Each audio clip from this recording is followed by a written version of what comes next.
Okay, So, cool. dude, welcome, man. Kurt. Guys, welcome on this video. Sorry, I'm stuttering. Is this? I'm excited. I got this guy on the call, and he's like a powerhouse, man. He runs some studios here in South Florida, and he's just a powerhouse. He owns Premier Martial Arts, as you're gonna hear him now in a minute. The show notes, the information is below on his. If you wanted to kind of get a hold of him and talk to him, but it's what's up. He's the real deal, man. I really appreciate it. So, Kurt, man, welcome. I'm glad that you're able to hang out with us today, man. So let me just tell you the concept behind this. The concept behind this is there's going to be people that are going to be watching this that may know us, that may not know us. And I'm hoping the people that don't know us, right? And they could understand and get some value out of this. And the value would be, man, what is this thing called an entrepreneur? What is it? There's solopreneurs, there's nopreneurs, there's all those preneurs, right? And people don't realize how hard or easy it is, because sometimes it's hard. And the people that I've had before, we've talked about the support of the spouses. So there are people that I've had conversations with that said, man, my wife or my husband does A, B, and C, so on, whatever, which allowed me to kind of take these chances to do what I'm doing. And guess what? It's working. I'm doing well, which is phenomenal, which is half the battle. So I just have a couple of questions. They're pretty quick, pretty simple, and it'll be a great conversation, man. So for example, let us know, man, your name and where you're from. And I guess, where do you live right now? So where are you from? Okay, yeah, Kurt Asesor. I was born in Miami Beach, raised in Miami, North Miami area. Moved around the Miami Lakes area, but now I currently live in the city of Weston, which is very close to the business, which makes it easier to run. So definitely being in the area is a perk. Yeah, it's good. Definitely a perk. And I guess and I was about to ask you that question is, as we move forward, one thing that you had that some others did not is that you actually have literally brick and mortar locations versus people working virtually from their home or from a virtual office and so on and so forth. So again, this is going to be really juicy, man. I'm kind of excited about this. But so again, thank you for that. So tell me your background. So what made you kind of consider going into this whole martial arts field? And is it because you look a little Asian? Is it because of that, or just because you know? It could be genetics. Yes, it could be genetics. No, but I grew up and I was like the intellectual, like nerdy kid in school. So I always tell people that I probably shouldn't have been doing this, but it's something that I did. My family, had us take martial arts, myself and my brother. He was probably the more of the athletic type. I was more like the intellectual one. I was, I had great grades in school. But I just did it. I did it because it was an activity. In high school, I joined like a soccer. I didn't get into that, but I just always did martial arts on and off. And it just became something that over time, I pounded it.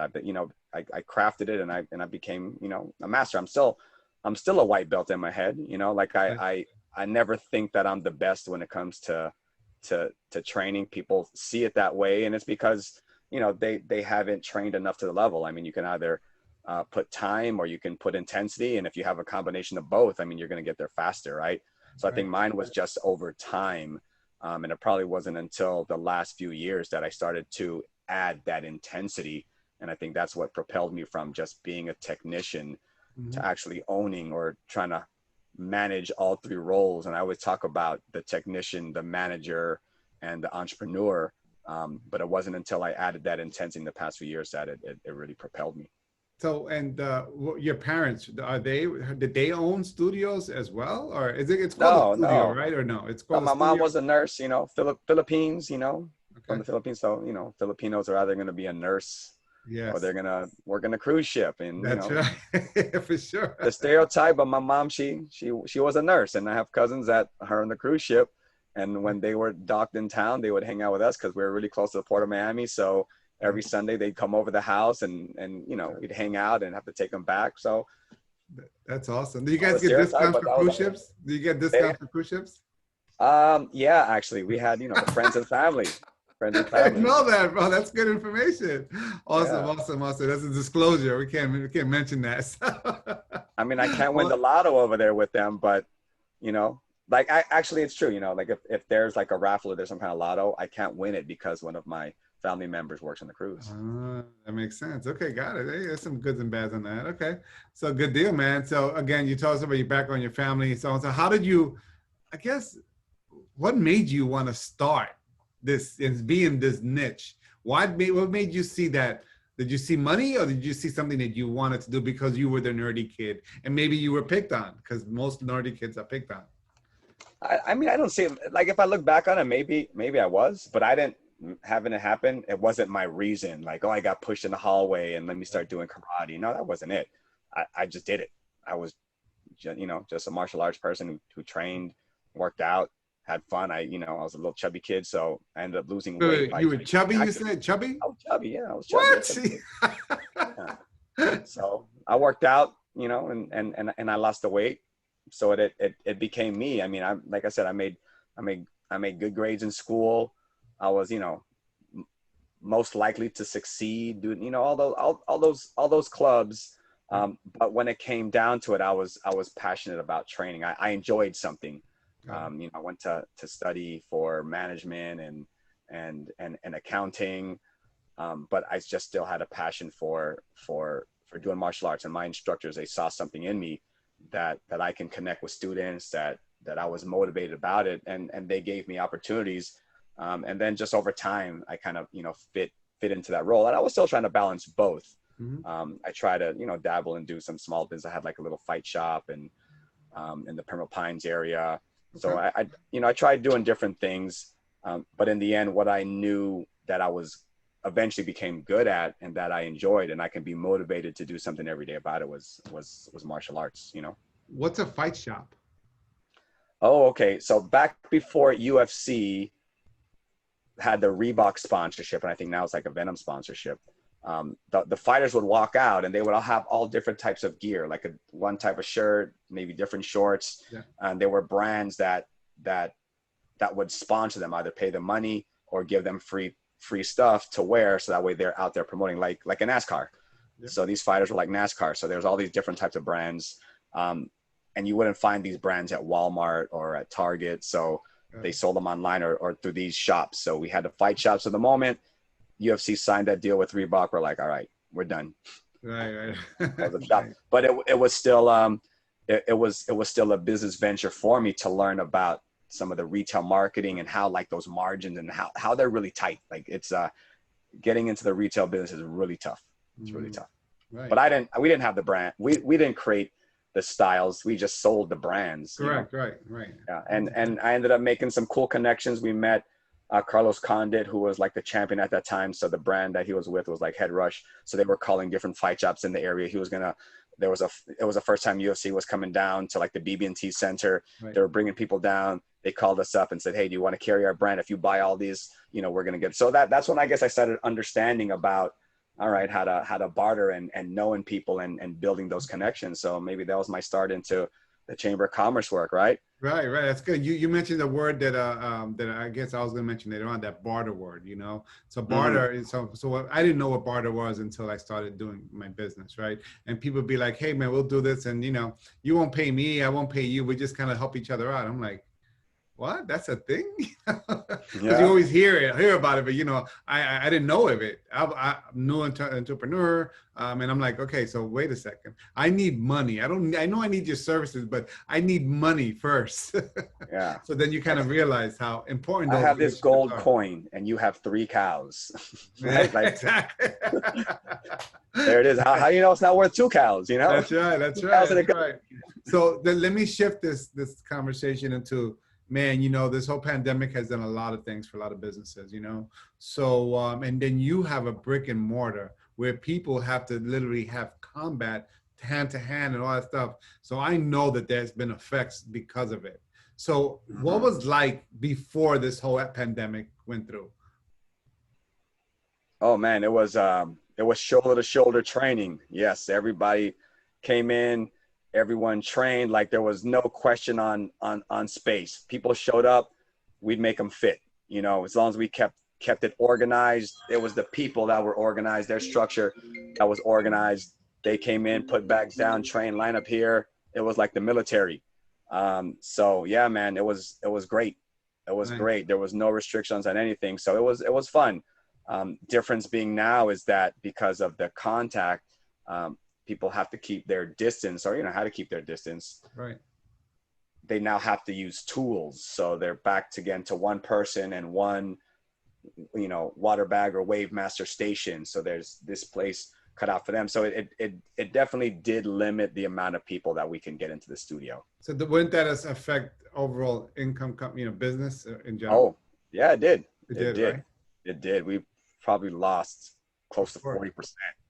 And I would imagine during this time, as well as I've seen in the news numerous times, so many businesses closed, especially brick and mortar. I mean, especially those that are kind of touch combat locations. I'm sure they have some studios. I'm sure they have some gyms. I mean, again, well, I guess something got you over the hump. Besides, was it planning ahead of time? Or again, if I was an entrepreneur and I wanted to do something and say I want to go into the same field, you know, what would be the pre-planning of, man, you should maybe now, after life, COVID life, you know, I know we're still in it, but after that, you know, knowing what we experienced, what advice would you give somebody on the other side of this this screen right now, saying, man, you know, you should have A, B, and C, and so on, without disclosing anything, of course, but just kind of, if you were on the other side listening to you and this conversation, you'd be like, man, that guy gave me some great information. Okay, well, I guess I don't want to call it support, because at the same time, you gotta believe in what you're doing, even if everybody around there, even if everyone around you doesn't believe what you're doing. If you believe it, that's what it is, right? One of the sayings is, whether you believe you can or you can't, it's true, right? Absolutely. So I don't want to call it support. I would call it surrounding yourself with the right people. Got it. Right, and it can be support, right? It can be the organization that you're with. It can be the books. It can be the material you're falling back on, whether that's the support or it just being you being around the people that are taking action, that want to do something about it, and not just kind of sit back, put their feet up, and kind of wait for things to finish. Right. So I would say, yeah, surrounding yourself with those people. You know, call it motivation, call it other successful people that force you to move. You know, call it you being the lowest person within your group, so you're fighting your way to climb up to be at their level. But whatever you want to call it, but just being around the right people. Nice. That's some very, that's such a, there's a thing out there. I remember hearing that you're, you know, you're like the most people that you're around with. The 5 people you're around with, you're like one of them. You're the average of like the 5 closest people, right? Correct. Or the sum. So how do you, like today, how do you market in this way? Do you just put money into, because it's such a limited, money runs out, we know that. So like, well, how do you market today without, of course, disclosing anything for other studios that may see this, but you got to do something. So what is it that seems to be a norm? I mean, either you can pay for it or you can do it, right?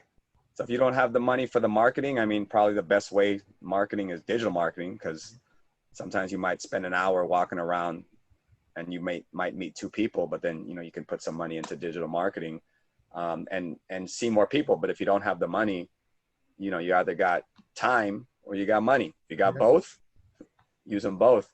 But I did like the face-to-face marketing. You know, I did what I could. I try to jump in on some Zoom meetings, try to connect with people as many ways as possible that I can do for free.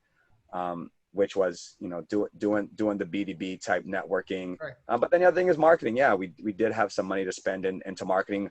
I think everyone stopped marketing at that time because everybody was trying to hold on and say, all right, let me hold on. And yeah, we almost didn't make it, but I was like, no, we're going to put money into marketing. We're going to be the name. So when things emerge, when everyone slowly starts to climb out of this thing, who are they going to remember? They're going to remember Premier Marshall. They're going to remember Kurt Asesor. They're going to see my face. They're going to see my staff's face. They're going to see us out there. And when their time is ready, we're going to be the people. We're almost done, but I have to add this question that just came to mind. So do you think that because it seems like you're extroverted. I'm introverted. Are you?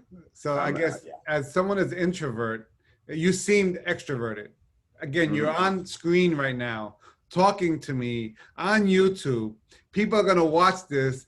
You're gonna have 1 million views and be like, wow, you know. And you just said something personal. I'm introvert.